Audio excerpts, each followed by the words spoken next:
Assalamualaikum warahmatullahi wabarakatuh. Alhamdulillahirabbil alamin wa bihi nasta'in wa wassalatu wassalamu ala mursalin sayyidina Muhammadin wa ala alihi wa sahbihi. Hari ini kita masuk ke dalam Allah Subhanahu wa taala. Pertama-tama ada kita bacakan atas lima rahmat dan karunia yang telah memberikan kepada kita, yaitu dengan iman Islam dan iman yang lain, sehingga di hari ini kita berdoa Allah Subhanahu wa taala bersama masjid kita guna melaksanakan sholat subuh dan bisa dilanjutkan dengan kajian. Salawat dan salam semoga selalu datang kepada junjungan kita, suri teladan kita, baginda Nabi Muhammad sallallahu alaihi wasallam beserta keluarganya dan para sahabat. Dan kita selanjutnya mudah-mudahan mendapatkan sesuatu bulan berikutnya. Baiklah, pada kesempatan hari ini akan disampaikan oleh Ustaz Ulama dan sebelum kita memulai ini, maka kita buka dahulu dengan membaca basmalah bersama-sama. Bismillahirrahmanirrahim. Baiklah, yang maka kita lanjutkan dengan kajian kepada Ustaz. Assalamualaikum warahmatullahi wabarakatuh. Bismillahirrahmanirrahim. Alhamdulillahi rabbil alamin. Wa bihi nasta'inu ala umuri dunya waddin.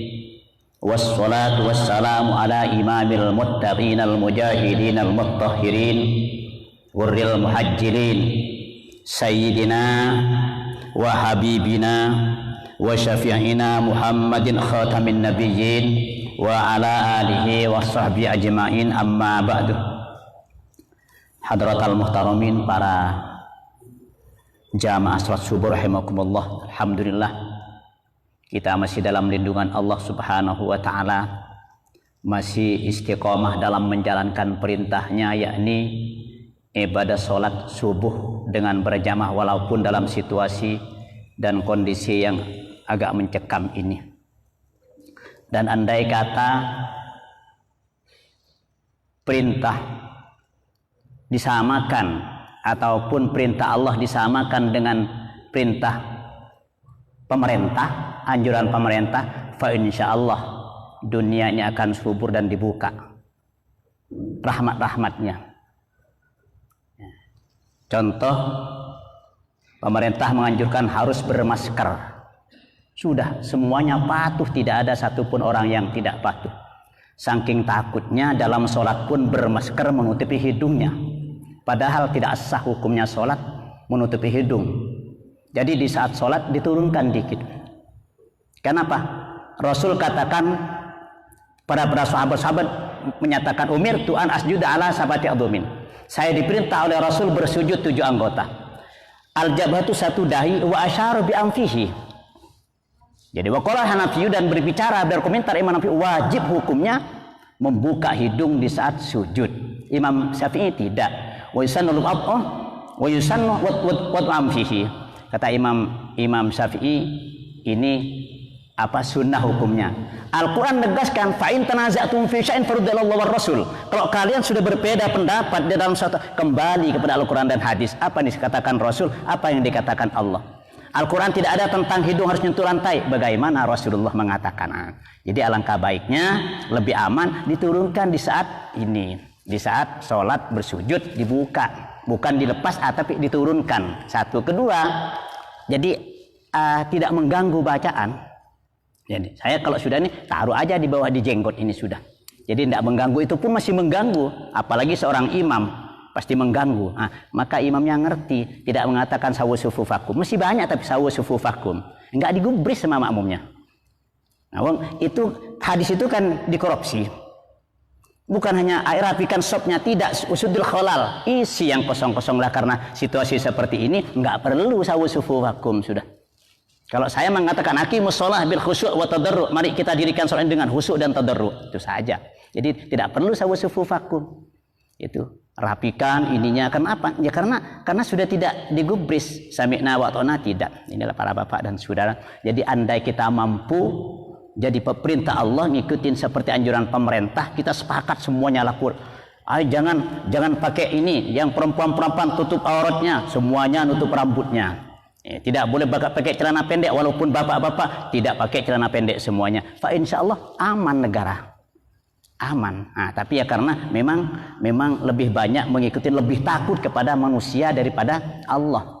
Pada Allah katakan walam yakhsha illallah. Kira yang beriman itu yang pertama ya'muru masajid Allah, mampu mau memakmurkan rumah Allah. Bahkan sampai Allah katakan ini, kata Allah, la ahummu, aku bermaksud bi ahlil ardi adab, menurunkan adab yang sangat besar. Jadi adab yang sudah turun kini tidak seberapa besar. Bencana yang diturunkan oleh Allah tidak begitu besar. Jadi kata Allah, aku ingin menurunkan adab yang sangat besar. Tapi wa nadartu ila ummari buyuti, setelah aku melihat orang yang masih memakmurkan rumahku, masuk masjid subuh-subuh penuh, satu contoh, dan melihat orang wa ilal mutahabin fi, dan aku melihat orang yang masih sering jabatan tangan, saling mencintai di antara yang lain, aku cabut kemarahanku, kata Allah. Jadi cara tidak langsung kita mendatangi masjid ini, rumah Allah ini, mereda kemurkaan Allah. Sebenarnya Allah sudah murka, ingin menurunkan adab yang sangat besar. Dan tentang bencana, Allah sudah berikan ini kepada Nabi. Kul, katakan Muhammad, la yusibana, tidak akan bisa menimpa kepada kita apapun, bencana apapun, illa ma kataballahu, kecuali yang telah Allah tetapkan. Kalau sudah Allah tetapkan, kayak apapun tidak bisa. Apa solusinya? Rasul memberikan solusi. La yurdul qada illa doa, tidak bisa menolak takdir Allah kecuali doa. Nah, sekarang rupa-rupanya tidak ada. Ayo kita bersama-sama berdoa. Padahal pada nazar al-waba fajatami'u fil masajid. Apabila sudah turun bencana, kumpul dalam masjid, fad'uhu, minta kepada Allah, fa insyaallah cepat. Karena apa? Karena sudah perintah Rasul, doa. Jadi kalau saya sendiri selalu setiap waktu minta, ya Allah salimna wadfa'anna, selamatkan kami, ya Allah, jamaah kami, wadfa'ana, dan tangkisnya ya Allah, tolaklah ya Allah anna, dari kami semuanya, jamaah kami ya Allah, minal bala, dari bencana, wal wabak, bencana yang mematikan semuanya ya Allah. Jadi selalu berdoa. Jadi karena itu kita mari bersama-sama juga berdoa, walaupun tidak bersamaan imam berdoa. Ini agar supaya cepat diangkat oleh Allah. Cepat diangkat. Jangan hanya berusaha jaga jarak, pakai masker kemana-mana, tapi tidak berdoa. Jadi ikutin protokol anjuran pemerintah, tapi jangan melupakan Allah. Fa insyaallah cepat selesai. Bapak saudara kaum muslimin rahimakumullah, kita lanjutkan. Cuma rupa-rupanya dulu nyampe di tentang mayat, tapi karena sudah kelupaan, maka kita ulas lagi tentang mayat ini. Karena apalagi kita hidup di Bali, bagaimana kalau ada tetangga kita yang non muslim meninggal dunia, apa sikap kita terhadap saudara kita yang non muslim? Apakah langsung cuek begitu saja? Apa? Maka pada pagi ini kita bahas. Bismillahirrahmanirrahim. Alhamdulillahirabbil alamin. Qala al-musannif rahimahullahu taala wa nafa'allahu bi ulumihi fid dharain. Faslun fima yata'allaqu bil mayyiti min ghuslihi wa takfinihi wa salati alaihi wa dafnihi. Ini pembicaraan pasal bab akan menjelaskan tentang yang ada kaitannya dengan mayit. Nah, nanti untuk pertanyaan bebas mau bertanya apa saja. Insyaallah kalau saya ada dasar mampu, insyaallah saya jawab dengan dasar. Saya tidak mau pakai akal. Jadi dalil itu jangan dibengkok-bengkokkan. Sekarang kan sudah banyak dibengkokkan. Jadi yang sudah Allah larang dibengkokkan lagi supaya boleh. Itu tidak boleh. Allah ancam, wa man lam yahkum bima anzalallahu fa ulaika humudz zalimun. Siapa yang merekayasa hukum, dia zalim, kata Allah. Surah Al-Maidah 3 ayat. Yang satu al-zalimun, satu lagi munafik, satu lagi kafir itu.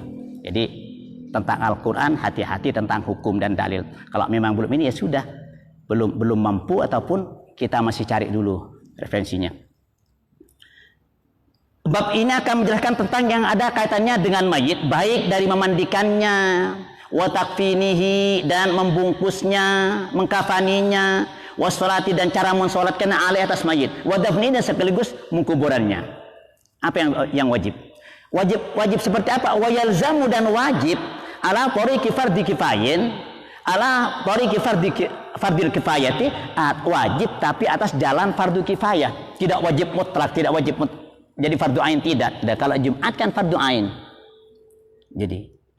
Jadi ini fardu kifayah kayak apa? Kayak salat berjamaah ini menurut pandangan Imam Syafi'i ini apa? Fardu kifayah. Andai kata satu pun ini tidak ada yang berjamaah di Masjid Agung ini, maka semuanya dosa. Tapi andai kata masih ada, apalagi seperti 10-20 orang satu contoh, maka yang lain terselamatkan, tidak berdosa tapi tidak mendapat pahala, itu aja. Tapi tidak kena dosa. Jadi namanya fardu kifayah. Jadi berjamaah pun juga fardu kifayah tentang menyalakan mayit, membungkusnya, mengkuburkannya, fardu kifayah. Tidak semuanya harus wajib mengkuburkan, tidak. Tidak semuanya harus mensolatkan, tidak. Jadi yang penting ada yang melakukan. Cuma yang lain tidak mendapat pahala. Ini. Yang wajib atas apa? Fil mayitil muslimi, yaitu atas mayit muslim. Kalau tidak muslim maka tidak. Ini. Wal muhrimi wa syahidi, selain orang yang sedang ihram, sedang melakukan umrah, sedang ihram, sedang melakukan ibadah haji, sedang berihram, satu contoh. Wa syahid, dan dalam mati peperangan. Nah, apa yang kewajiban? Arba'at asya, yaitu 4 perkara. Jadi diwajibkan terhadap mayit itu, artinya yang mayit, yang wajib, yang hidup, wajibnya atas jalan fardu kifayah, artinya bukan fardu ain. Itu 4 hal, 4 perkara. Yang pertama, wasluhu, wajib dimandikan mayit itu, wa takfinuhu, dan mengkafaninya wajib hukumnya, wassalatu, dan mensalatkan atas mayit wajib hukum, wa dafnuhu, sekaligus mengkuburkan. 4 hal wajib. Tapi ini terhadap mayit yang muslim, yang bukan orang berihram, yang bukan orang mati syahid. Kalau berihram beda lagi, orang mati syahid beda lagi nanti aturan-aturannya.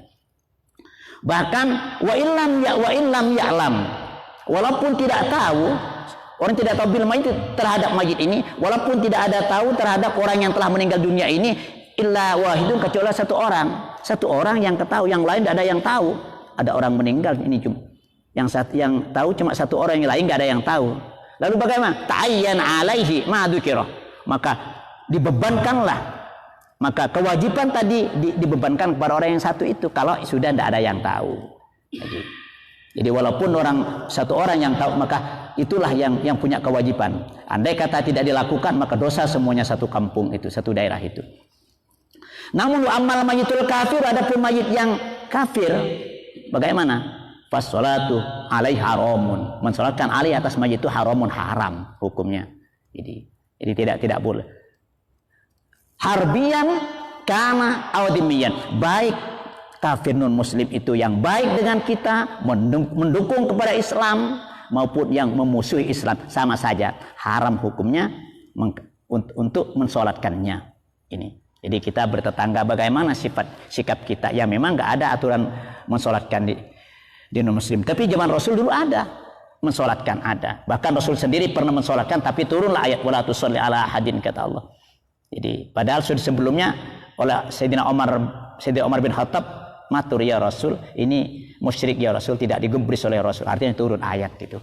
Jadi turun ayat wala tusalli ala ahadin, maka tidak diperbolehkan mensolatkan orang kafir itu. Nah, termasuk pamannya sendiri tidak disolatkan oleh Rasulullah. Jadi namun wa yajuzu ghusluhu fil halaini. Nah, tapi boleh, ya. Boleh terhadap dua kafir ini, baik kafir dhimmi maupun kafir harbi, kafir yang baik dengan kita, dengan Islam, mendukung kepada Islam, maupun kafir yang memusuhi kepada Islam. Boleh apa yang diperbolehkan? Wasluhu. Cuman memandikan saja. Ada tetangga kita non muslim meninggal, ternyata nggak dimandikan, satu contoh. Ya, kita harus wajib memandikan. Boleh, bukan wajib, boleh memandikan. Diperbolehkan memandikan, ikut membantunya. Walaupun non muslim, baik itu memusuhi maupun apalagi yang dhimmi, seperti di Bali kan baik dengan kita. Jadi sudah bersaudara, sudah akrab. Kita dengan non muslim sudah akrab di Bali. Jadi jarang sekali non muslim yang mengganggu kepada kita, jarang sudah. Bahkan kadang-kadang mendukung. Contoh di Jimbaran, kalau sudah hari Jumat, non muslim yang jaga parkir. Nah, maka saya memang tidak setuju. Dulu pernah saya bicara di Kuta, saya sangat tidak setuju menjaga parkir orang muslim. Masa orang muslim disuruh jaga parkir di saat sholat Jumat? Orang sholat Jumat dia jaga parkir. Ya, seharusnya sholat Jumatnya ada orang-orang yang tidak sholat, ya itulah artinya non muslim, suruh jaga parkir. Alhamdulillah ditanggapi di mujahidin dulu. Sebelumnya muslim yang jaga. Jadi cara logika aja bagaimana nanti dia bertanggung jawab atas parkir masih mikirin sholat, bingung.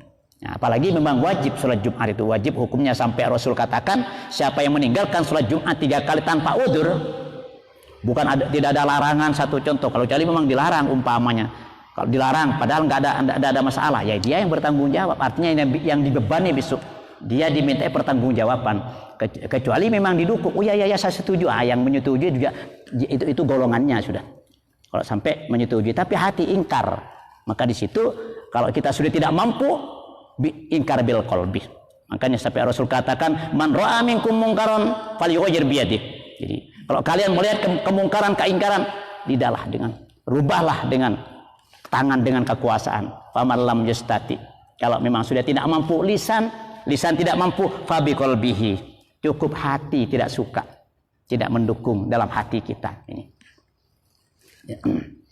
Jadi wajibu takfinut dhimmi. Yang tadi boleh memandikan terhadap non muslim, baik yang memusuhi maupun yang tidak memusuhi, yang baik boleh memandikan kita, tidak ada permasalahannya. Cuman wajibu takfinut dhimmi, tapi wajib hukumnya mengkafani kafir dhimmi. Jadi ada orang kafir, ada orang non muslim yang baik dengan Islam, mendukung berislam, meninggal. Kita wajib membungkusnya. Andai kata tidak ada yang merawat, kecuali memang sudah ada memang golongan mereka, ya kita tidak boleh ikut campur. Cuman ya kalau takziah tidak masalah. Artinya menghormati namanya. Artinya bertetangga satu contoh datang tidak masalah. Jadi tapi kalau pas mensolatkan haram. Tapi kalau tidak ada yang merawat, maka kita yang wajib untuk mengkafani bagi non muslim yang baik dengan Islam, dengan kita ya. Bahkan apalagi yang sampai membantu berislam, maka wajib hukumnya untuk memandikan, boleh mengkafaninya wajib. Wadafnina sekaligus dua kewajibannya. Jadi terhadap non muslim yang baik, maka kewajiban yaitu mengkafani dan sekaligus mengkuburkannya. Jadi ini dua yang wajib. Tapi terhadap yang dimi, tapi terhadap yang tidak dimi, ya, maka tidak boleh. Dunal harbi, tidak terhadap orang non muslim yang memusuhi kepada Islam. Yang diperbolehkan cuma memandikan, mengkafaninya haram, mengkuburkannya haram. Nah, tapi non muslim yang baik dengan Islam maka masih punya kewajiban dua, wajib dikafani, wajib dikuburkan. Dunal harbi wal murtadin. Oh ini, maka hati-hati terhadap murtad ini. Jadi saya ingat Islam tidak akan hancur. Jadi kalau ingat itu netes air mata. Islam tidak akan hancur kecuali yang menghancurkan dari golongan Islam sendiri. Ngeri. Dan terbukti Rasul pernah dihina kan? Nah kan orang Islam sendiri yang menghinanya. Rembes yang andai kata masih ada jambu, nyolong jambu. Oh, ini kan mulutnya orang kurang ajar sekarang.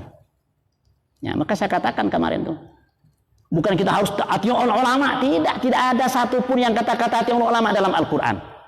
Maka dua yang wajiban. Di surah An-Nisa, ya ayyuhalladzina amanu atiu Allah wajib, wa atiur rasul wajib, ulil amri tidak. Tafsir Sawi mengatakan siapa sih ulil amri itu? Yang pertama yadkhulu fihi, masuk fihi di dalam ulil amri ini al-khulafa ar-rasyidun. Khulafa ar-rasyidun. Siapa khulafa ar-rasyidun? Di antaranya Sayyidina Abu Bakar. Ini ulil amri. Umar bin Khattab ulil amri. Utsman bin Affan ulil amri. Ali bin Abi Thalib ulil amri. Siapa lagi? Wal a'immatul mujtahidun. Dan pemimpin-pemimpin yang berhati-hati. Tidak gampang, tidak mudah memplesetkan hukum, tidak mudah merekayasa hukum. Tegakkan sebenar-sebenarnya. Wal quddati, dan penegak hukum lagi. Ini ulil amri. Itu pun masih idza amarukum bi taatillah wa rasulihi. Apabila mereka itu yang tadi termasuk Sayyidina Umar bin Khattab memerintahkan kepada kita untuk taat kepada Allah, la bi maksiatin, bukan kemaksiatan. Tafsir Sawi. Surah An-Nisa 59 dijelaskan. Jadi berat. Memang harus kita berhati-hati, selalu istighfar. Ya. Jadi dunal harbi wal murtadi, tidak terhadap non muslim yang memusuhi kepada Islam dan orang murtad. Ya. Padahal ada di kitab Sulam itu qaulin aw fi'lin yadullu ala istighfafin kufrun aw maksiyatun. Jadi pembicaraan, perbuatan yang menunjukkan penghinaan terhadap Rasulullah apa? Kufrun aw maksiyatun, minimal itu menjadi kafir. Aw maksiyatun ataupun maksiat kalau memang tidak ada unsur kesengajaan. Kalau cuman untuk gurau-gurau satu contoh. Jadi padahal di sini kata cuman yadullu kan cuman menunjukkan. Ini sudah mulai ada. Inilah para bapak dan saudara, ngeri di akhir zaman ini. Bahkan sampai Rasul katakan besok hampir akhir zaman paling buruknya isinya dunia. Wa ulama syarrun man tahta adimi sama. Ulama mereka besok paling jeleknya isinya dunia. Ini yang ngeri. Wa ulama syarrun man tahta adimi sama. Ada empat hal. Yusiku ala zaman hampir zaman layak komnal Islam ilasmu. Islam tidak kekal, tinggal namanya yang ada. Walayuk komnal Quran pun tidak kekal illa harus kecuali lembarannya, tulisannya yang ada. Sudah langkah untuk dipelajari. Kecuali ada lomba saja baru berbondong-bondong belajar Al-Quran dan lagunya. Wa masajidum amiratun, masjid besok mentereng, bagus. Dia makmur, penuh. Cuman kharabi minal hadi, hancur daripada hidayah. Yang ada pertengkaran di dalam perselisihan, saling menyalahkan. Yang satu mengatakan bid'ah, yang satu aduh bermacam-macam sudah. Jadi kalau sudah mengatakan bid'ah itu gampang sekali. Apa dia yang punya surga saya katakan. Bid'ah kan orang neraka. Jadi ini akan terjadi. Dan wa ulama yang keempat, wa ulama syarrun man tahta adis sama. Ingat hampir akhir zaman kata Rasulullah, ulama mereka besok paling jeleknya isinya dunia ini. Ini yang ngeri para bapak dan saudara. Karena apa? Karena dari lisannya sudah mengeluarkan fitnah. Untung hadis pun tidak ada, Al-Quran pun tidak ada yang mengatakan atii'ul ulama. Tidak ada. Akrimul ulama yang ada. Akrimul ulama fa innahu mukram, muliakanlah ulama itu karena besok itu adalah orang yang terhormat ulama. Cuma tidak semua ulama. Tidak semua ulama, maka kitalah yang harus memfilter, menyaring siapakah yang patut saya ikuti gitu. Jadi kalau sudah melenceng, mending kita menghindar gitulah. Jadi orang murtad ini kok disamakan dengan kafir harbi. Jadi masih lebih mulia orang non muslim yang biasanya daripada orang murtad. Murtad itu Islam cuma keluar.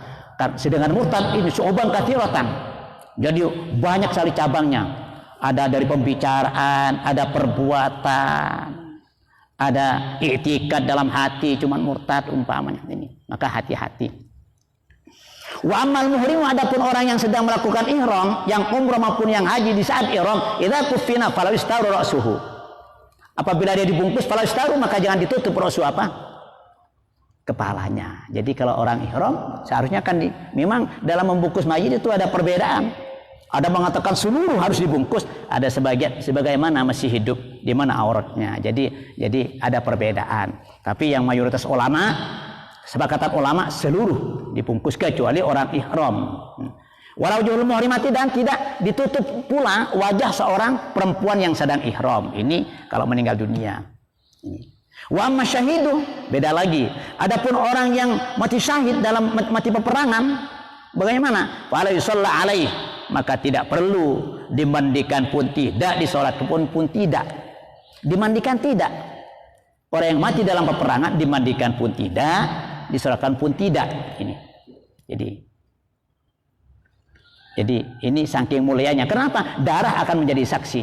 Jadi darah akan menjadi saksi di hadapan Allah Subhanahu wa taala.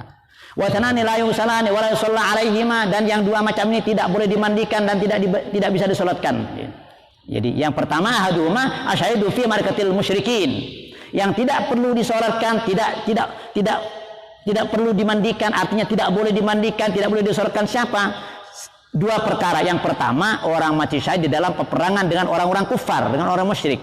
Bahwa adapun orang syahid itu man mata, yaitu orang yang telah meninggal dunia fi kita kufar, dalam peperangan dengan orang kufar. Bisa babihi, sebab di dalam peperangan dengan orang kufar, bisa babihi, sebab berperang itu matinya. Jadi wahwa man mata, yaitu orang mata yang telah meninggal fi kita kufari, di dalam peperangan dengan orang kufar, bisa babi sebab berperangnya lalu meninggal dunia. Sawaun qatalahu kafirun mutlaqan aw muslimun khotan. Baik itu meninggalnya karena betul-betul dibunuh orang kafir secara mutlak, baik sengaja maupun tidak sengaja, maupun aw muslimun, ataupun dibunuh orang Islam sendiri khotan karena kesalahan. Jadi umpamanya pedangnya kok ngena sama-sama sudah teman-teman sendiri, lalu meninggal dunia. Aw ada silahu ilaih, ataupun kembali pedangnya ternyata kembali kepada dirinya sendiri. Nah, ini termasuk orang mati syahid. Ausaqatu anda berarti ataupun jatuh dari kendaraannya, dari untanya ataupun dari kudanya sehingga menyebabkan meninggal dunia. Maka ini dianggap syahid au nahwi dzalik ya. Namun fa imma tabadan qidail qital, apabila dia meninggalnya setelah selesai peperangan lalu meninggal dunia, maka ini fa imma tabadan qidail qitali, maka jika meninggal setelah selesainya peperangan bijarahatin disebabkan lukanya parah umpamanya di dalam peperangan itu ya tau bimauti sampai memutuskan rohnya atau sampai meninggal dunia maka itu fawairu syahidin fil adhar, ini bukan orang mati syahid pada pendapat yang paling kuat. Jadi yang jelas kalau sudah selesai peperangan ini zaman Rasul, tapi sekarang kan tidak ada, tapi kan belum tahu juga.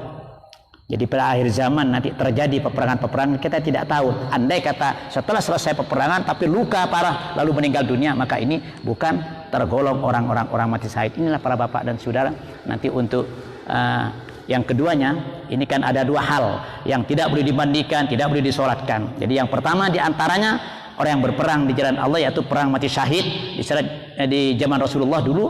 Ini peperangan sampai meninggal dunia, ini maka tidak wajib disolatkan, tidak wajib dimandikan. Cuman apabila dia meninggalnya setelah selesai peperangan karena sebab luka yang dideritanya, maka ini bukan orang mati syahid, wajib dimandikan darah-darahnya umpamanya, dimandikan dan disolatkan. Inilah para bapak dan saudara barangkali yang bertanya, baik yang saya sampaikan maupun di luar saya sampaikan. Alhamdulillah sudah kita disampaikan oleh Ustaz.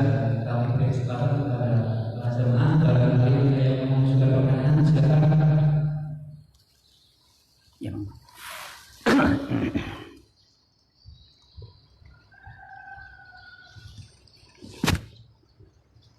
Assalamualaikum warahmatullahi wabarakatuh. Waalaikumsalam warahmatullahi wabarakatuh. Ustaz, saya ada dua pertanyaan mengenai jenazah yang meninggal, yang mana mereka divonis kalau dia itu infeksi COVID-19. Iya. Mayat yang jenazah yang sudah meninggal ini apakah perlu dimandikan atau tidak? Terus yang kedua, jenazah yang tadinya divonis dia COVID-19 atau terkena infeksi corona itu setelah 3 hari keluar hasilnya ternyata dia negatif. Apakah jenazahnya itu harus diangkat dari kuburan, kemudian dimandikan sesuai dengan syariat agama, kemudian disolatkan? Terima kasih. Assalamualaikum warahmatullahi wabarakatuh. Waalaikumsalam warahmatullahi wabarakatuh. Maka ada beberapa hal. Yumbasul mayitu, dikeluarkan mayat itu dalam kubur itu ya. Apabila terjadi 4 hal. Nah, jadi yang pertama karena lighuslihi. Nah ini.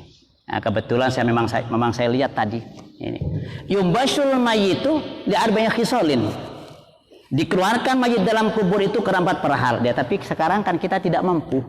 Dan ketidakmampuan ini mereka lah yang kena beban, bukan dia bertanggung jawab tapi kena beban. Nah, karena orang kena jantung aja mati corona sekarang nih. Ya, corona. Di kampung saya 2 orang pulang dari Bali jantungin, kena jantungan, masuk rumah sakit Kembiritan Genteng, meninggal corona. Jadi nggak boleh orang tua keluarganya menjenguk, tidak boleh dirawat semua oleh rumah sakit. Nah, itu. Andai dalam hukum Islam wajib dikeluarkan. Kena bencak, kena corona maupun tidak, kalau tidak dimandikan wajib dikeluarkan secara hukum. Tapi kan kita tidak mampu, maka dialah.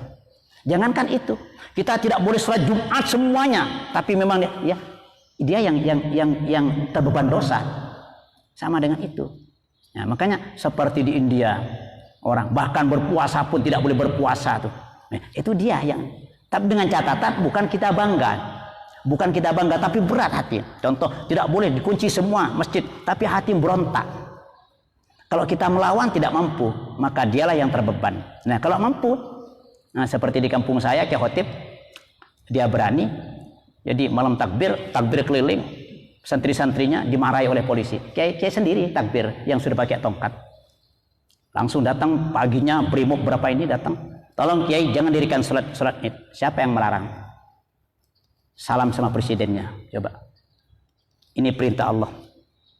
Tentang urusan dunia ikutin protokol pemerintah, tapi ibadah urusan Allah. Kalau begitu gulung karpetnya, ini orang nyumbang kok. Jaga jarak, Rasul melarang jaga jarak. Nah, kalau berani, tapi kalau kita kan tidak berani. Ya. Kalau dilawan kita tertindas, ya sudah. Dialah yang bertanggung jawab di hadapan Allah Subhanahu wa taala dengan dalih apapun. Jadi faman ya'mal mithqala dzarratin khairan yarahu. Apapun yang kita berbuat sedikit pun kebaikan terlihat. Juga berbuat kejahatan sedikit pun akan kelihatan. Man amila sholihan fali nafsi wa man asa'a fa 'alaiha. Siapa yang berbuat baik kembali kepada dirinya sendiri. Begitu pula berbuat jahat akan dirasakan sendiri. Tapi kalau ada yang memaksa beda lagi. Nah, jadi seperti meninggal dunia sudah dianggap kena corona, tidak boleh dimandikan, ya hukumnya wajib dikeluarkan, tapi kita tidak mampu, maka mereka lah yang bertanggung jawab. Pihak rumah sakit biasanya di kampung saya, pihak rumah sakit. Di Lombok pun juga demikian, Lombok Barat meninggal dunia corona, akhirnya diambil paksa ratusan warga, ternyata satu pun nggak ada yang menular, Nah, padahal corona itu yang namanya wabak penyakit, makanya memang Rasul melarang kalau kena judam, penyakit judam itu yang belang-belang itu jangan didekati, jangan didekati karena menular gitu. Penyakit menular memang dihindari. Jadi tapi tidak ada di situ faedah sami'tumut ta'un. Ta'un ini kan mematikan seperti yang sekarang ini. Apabila kalian membenarkan di situ ada ta'un, jangan kau falatut hulufiyah, jangan kau masuk ke situ. Tapi sini falatatul masajid tidak, jangan kau masuk masjid, nggak ada tuh. Itu. Jadi nggak ada yang perkataan falatatul masajid jangan masuk masjid, tidak ada. Itu. Jadi seperti pertanyaan Pak Bukhari, kalau memang itu sudah terjadi, artinya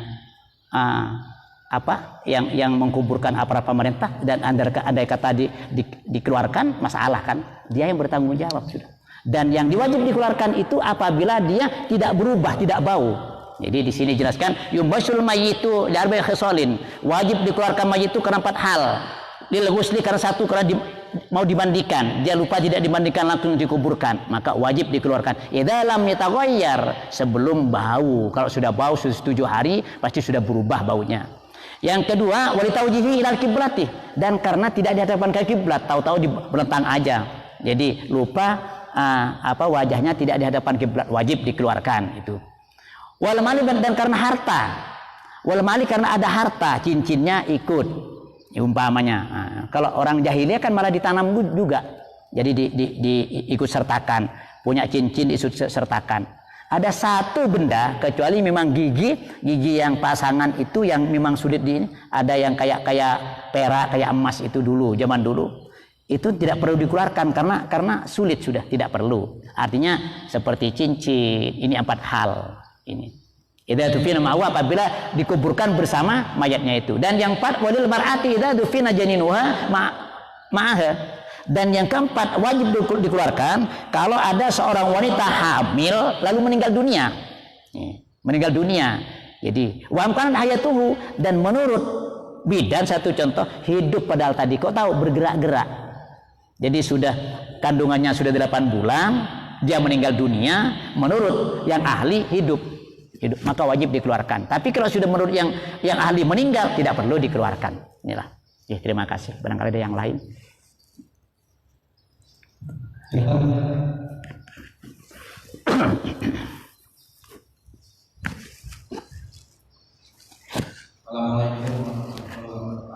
Waalaikumsalam warahmatullahi wabarakatuh.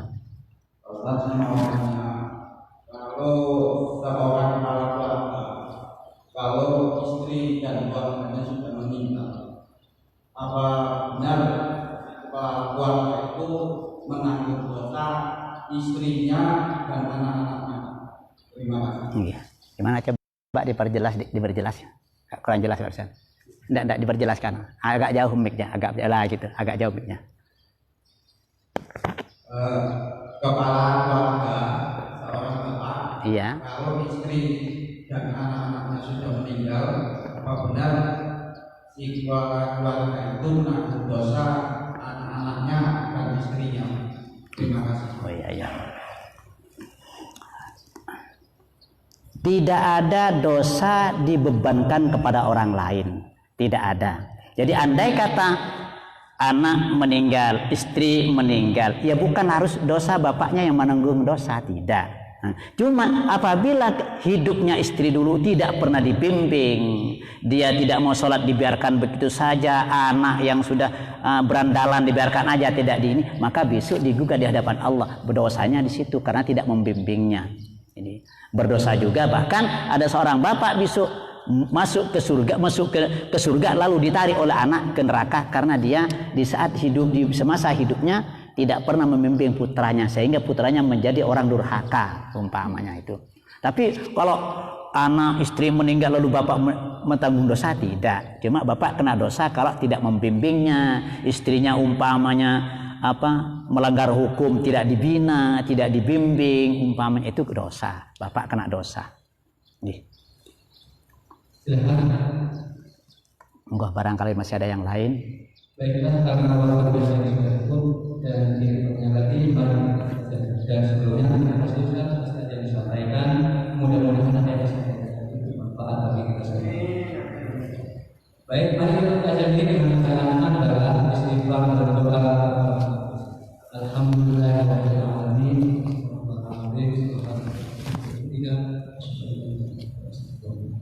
Kurang lebihnya mohon maaf. Assalamualaikum warahmatullahi wabarakatuh. Saya sebagai narasumber barangkali ada hal-hal yang kurang berkenan ataupun kesalahan ucap, sekali lagi saya mohon maaf yang sebesar-besarnya. Namun apabila ada yang terganjal masih bisa menghubungi saya untuk tentang hukum umpamanya. Dan andai kata saya tidak mampu untuk menjawabnya, insyaallah akan saya masih cari referensinya. Saya bond pertanyaan itu. Karena saya tidak berani menyampaikan yang tidak ada dasar, apalagi dasarnya Google, bisa mohon maaf. Sekarang kan banyak. Ada seorang yang sudah ini menyampaikan panjang lebar dengan kitab ini, ditanya oleh seorang, Ustadz saya tadi penasaran penyampaian sampean kitab ini, saya ingin tahu kitab itu enggak sih di Google katanya. Ini berbahaya ya. Jadi kalau saya mohon maaf, kalau memang ada kitabnya, saya ada kitabnya. Ya, di rumah ada, walaupun tidak begitu banyak. Kalau saya berbicara, di mana kitabnya ada, apa yang tadi disampaikan saya ada. Jadi kurang lebihnya mohon maaf. Assalamualaikum warahmatullahi wabarakatuh.